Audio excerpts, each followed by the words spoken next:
Ok. Bonjour à toutes et à tous. Je suis Dalil Moad, ingénieur en fait réseau et télécom. Je suis là pour vous faire en fait une présentation sur le mode d'emploi du Wi-Fi digital chez les agents Renault dans le cadre du projet Renault Store. Dans un premier temps, je vais commencer en fait par vous présenter ou bien vous faire en fait un rappel sur le projet Renault Store, les Wi-Fi diffusés. Après, en fait, les différentes configurations, que ce soit en fait sur digital et un petit rappel aussi sur le Wi-Fi hotspot client. Là, en fait, ce schéma vous permet de voir en fait les deux infrastructures. En fait, il y a une infrastructure réseau en filaire et une infrastructure en Wi-Fi. En fait, l'infrastructure réseau en filaire, en fait, elle est fournie par CityPassenger, c'est pour connecter l'équipement multimédia, en fait, qu'on appelle le mur de marque, ou bien la télé pour la publicité. Là, en fait, elle est connectée sur le routeur CityPassenger, pardon. Après, on a en fait la deuxième infrastructure, c'est l'infrastructure Wi-Fi, dans laquelle en fait on a une borne Wi-Fi qui diffuse deux types de SSID. Un SSID qui s'appelle hotspot client et un autre qui s'appelle digital. Après, on a en fait le hotspot client et le digital, en fait, ils sont diffusés par la même borne. La configuration suivante en fait permet de voir comment ils sont connectés les différents équipements, que ce soit en fait la box internet, le switch du réseau local ou et la borne, ainsi que l'équipement mode média qui est le mur de marque. Après, voilà. L'infrastructure Wi-Fi mise en place par CityPassenger selon les spécifications Renault remplit les objectifs suivants. Le premier objectif, c'est d'assurer une bonne couverture Wi-Fi des zones qui ont besoin de Wi-Fi. Dans le cadre du projet Renault Store, là chez les agents, en fait, on couvre la partie accueil client, dans laquelle en fait on diffuse le hotspot client ainsi que le Wi-Fi digital. Le deuxième objectif, assurer ou bien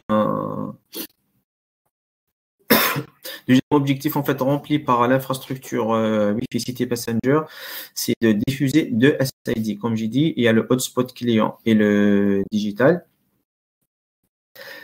Le Wi-Fi hotspot client, c'est un Wi-Fi qui est dédié pour les clients de la concession. Quand un client vient dans la concession, le temps en fait, au lieu d'attendre à ne rien faire, en fait, il y aura un Wi-Fi hotspot qui met à sa disposition pour se connecter et passer le temps. On a un deuxième SSID qui s'appelle Digital. Ce SSID, en fait, il est dédié pour le personnel de la concession qui ont besoin d'avoir en fait Internet. Et pour en fait ce faire, il suffit juste en fait de demander la clé WPA2 ou la clé de sécurité à notre assistance technique CityPassenger, soit par mail au support @citypassenger.com ou via en fait le numéro de téléphone de 01 60 13 85 et 95. Le troisième objectif assuré par l'infrastructure Wi-Fi CityPassenger, c'est de permettre d'étendre facilement la zone couverte par l'ajout d'une borne d'accès Wi-Fi. Par exemple, chez les agents, en fait, on a installé ou bien on a mis en place une seule borne Wi-Fi côté accueil client. En fait, c'est là où en fait il y a le mur de marque. Mais par contre, si vous souhaitez en fait couvrir aussi l'atelier, il suffit juste en fait de mettre une borne supplémentaire qui sera connectée sur notre routeur. Voilà, ce routeur-là. Il y a déjà en fait un port qui est disponible, hein. Il suffit juste en fait de demander en fait une borne supplémentaire qui va couvrir l'atelier. Et il faut savoir que chaque en fait borne diffusant les mêmes réseaux Wi-Fi et bénéficiant du même niveau de sécurité. Là, en fait, pour le hotspot client, le Wi-Fi public, en fait, qui est dédié pour les clients, là, vous avez en fait une interface qui permet de configurer le portail captif pour le Wi-Fi public. Dans cette partie-là, on a en fait le choix du mode d'authentification. Dans cet exemple que je vous ai pris, c'est un exemple dans lequel en fait le client a choisi l'authentification en fait sans authentification. C'est comme en fait chez McDo, hein. Le client arrive, il allume son téléphone ou bien il allume en fait sa carte, il active plutôt en fait sa carte Wi-Fi. Il aura le hotspot client qui est diffusé, il le choisit, ou bien il le sélectionne. Il aura en fait un portail captif. Voilà, c'est celui-là en fait. Il sera affiché en fait. Il aura cet affichage-là, le portail captif, qui lui demande en fait de choisir, de sélectionner ou bien d'accepter les CGU, les conditions générales d'utilisation, et de cliquer sur accès à Internet. Et là en fait, il aura accès à Internet et il pourra en fait surfer et consulter les sites qu'il souhaite. Après, sur la partie droite en fait, vous avez d'autres modes d'authentification. Attendez, je vais vous montrer ça déjà. Voilà. Là, en fait, vous avez un mode d'authentification soit par SMS. En fait, dans ce cas-là, le client, il va saisir son numéro de téléphone. Il va recevoir un code qu'il devra en fait saisir pour valider la connexion. On a en fait un autre mode d'authentification qui est en fait passe par password. Dans ce cas, le client, il doit passer à l'accueil pour demander en fait soit le mot de passe, soit l'autorisation par l'hôtesse d'accueil. On a en fait un autre mode d'authentification, c'est authentification par email. Dans ce cas, le client il va saisir son adresse mail qui devrait être valide. Pourquoi? Parce qu'en fait, il va recevoir un lien qui va lui demander de cliquer sur le lien pour en fait valider son adresse mail. Ce lien est valable 10 à 15 minutes. Au bout en fait de 15 minutes, s'il n'a pas en fait validé le lien, et là en fait il va perdre en fait l'accès à Internet. La connexion sera en fait coupée. Après, on a en fait d'autres moyens d'authentification, c'est les réseaux sociaux, en fait, soit Twitter, Facebook ou Google. Après, on a aussi en fait dans cette partie-là la redirection. Là, en fait, quand le client il a validé en fait la connexion, c'est bon, en fait, il s'est authentifié, il a validé les CGU, les conditions générales d'utilisation. Là, en fait, il sera redirigé vers le site renault.fr. Après, si vous souhaitez en fait personnaliser le lien de redirection, il suffit juste en fait de modifier ce champ. Ok.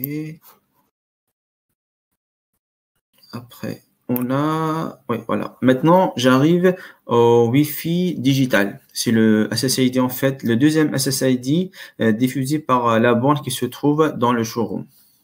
Sachant que vous pouvez, en fait, renommer les SSID, hein, que ce soit, en fait, le Wi-Fi public.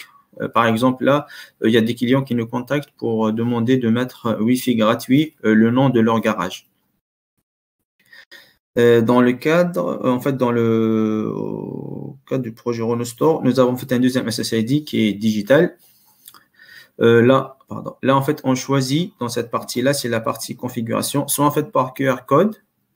Il suffit juste en fait de scanner le QR code pour que vous puissiez en fait saisir la clé de l'EPA2. Soit en fait, il faut saisir, là, vous pouvez en fait choisir déjà le mode d'authentification. Là, on a choisi de l'EPA2 personnel. En fait, là, le client nous a contacté pour demander de mettre la clé YMOREL39. Par exemple, c'est la clé de l'EPA2 pour son Wi-Fi digital. Et là, vous pouvez en fait soit générer un mot de passe aléatoirement, soit vous pouvez en fait le personnaliser. Il suffit juste en fait d'avoir accès à l'interface ou de demander en fait un autre service assistance technique. Là, cette partie, en fait, elle permet d'avoir les paramètres de la borne Wi-Fi installée dans l'accueil. Là, on a en fait le mode qui est diffusé, c'est le mode G. Après, on a en fait le mode 802.11n. Il est activé celui-là aussi. Après, le canal utilisé, c'est le canal en fait 0. Ça veut dire en fait, c'est le canal dynamique. Ça veut dire la borne en fait, elle va choisir, elle va scanner en fait tout le réseau en fait pour sélectionner le canal le plus optimal. En fait, c'est le canal sur lequel en fait il y a moins d'interférences. Pardon. Après là, en fait, la diffusion des SSID, voilà. Là, par exemple, en fait, sur cette borne, on diffuse en fait les deux SSID, soit le Wi-Fi gratuit Renault, en fait, bon, c'est pour le Wi-Fi public pour les clients et on a aussi le Wi-Fi digital. Après, si par exemple, dans l'atelier, vous souhaitez en fait diffuser un seul SSID, c'est facile en fait. Il suffit juste en fait de supprimer Wi-Fi gratuit, c'est en fait Renault Morel, et de laisser juste digital. Ou même en fait, on peut même créer jusqu'à 4 SSID. Hein. Ça veut dire en fait là, on a 2. On peut aussi en fait choisir 2 autres SSID et d'autres modes d'authentification. Après, voilà. Ben, je vous remercie pour votre écoute et n'hésitez pas à me poser des questions.